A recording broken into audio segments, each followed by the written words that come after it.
And then we'll talk a little bit about a few key points around SAP revenue accounting, and we'll talk about the roadmap questions. I think the keys I want folks to walk away with is companies are moving inextricably to this new business model. We see more and more of it. Pete and I talk, and Gerald, we all talk regularly about more and more companies moving to leasing models, usage-based models. Don't forget revenue sharing models. RAR supports revenue sharing model. What's a revenue sharing model? More and more we see companies offering services through apps or third parties, right? You think of the fact that you can buy all kinds of different shows or different tools more and more through companies like Google, Amazon, Apple, many others who have different revenue sharing models, and RAR, and particularly RAR in combination with BRIM, do a phenomenal job of supporting those.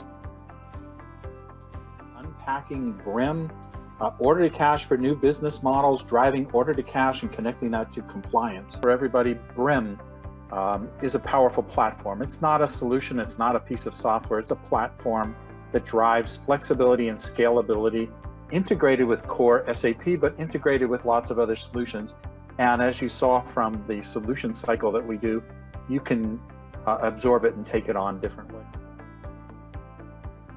We are here on our 102nd webinar in this series of webinars that we've been doing over the past 6 years.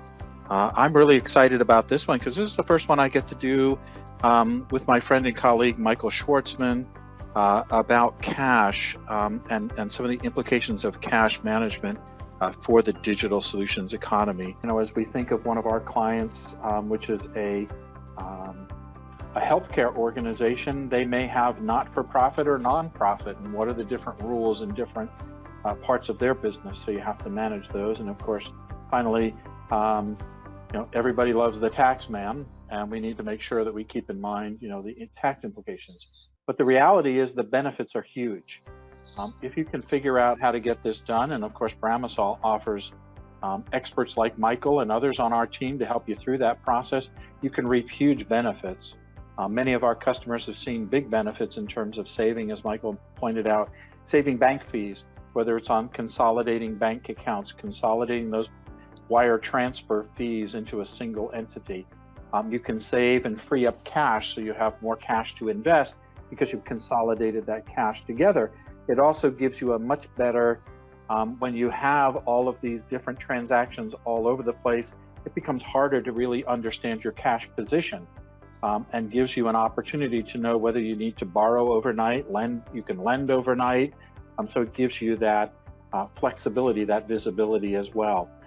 Certainly you can reduce risk, whether that risk is on currency risks, inflation risks, or interest rate risks, depending on how you manage that. Certainly this process will help you manage that as well. Thank you so much for joining our webinar, how SAP Intelligent Real Estate really enables carbon accounting. And we know that carbon accounting has been a big topic for people throughout the past year or so. We know carbon accounting and net zero are big, it's coming.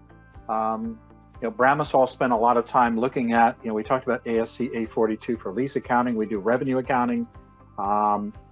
Carbon accounting is the next big thing. I would expect to see ASC 999 or something, right, around carbon accounting or something. And of course, we'll be there with you on that.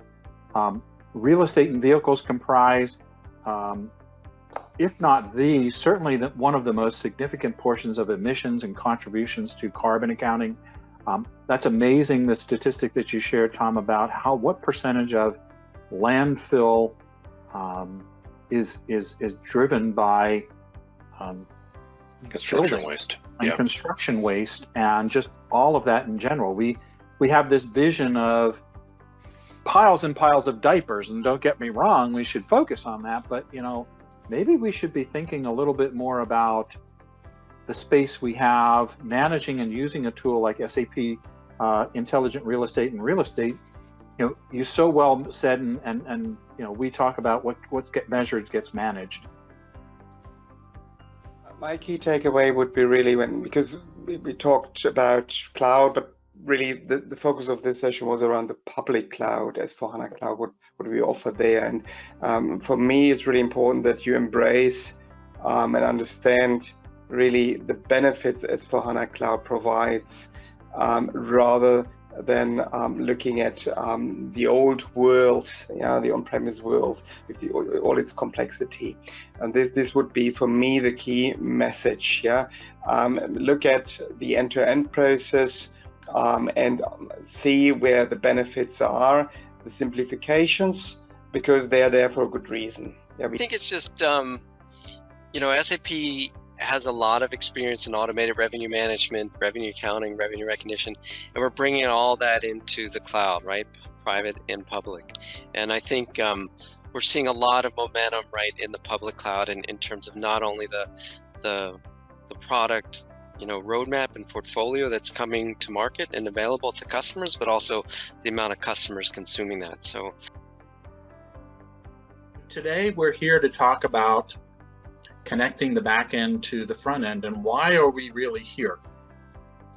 Well, in the past few months, I've had the privilege of speaking with dozens of different customers and prospects as we attended various events such as SAP Sapphire, Insider, going on a road trip to meet with customers, and through events like this.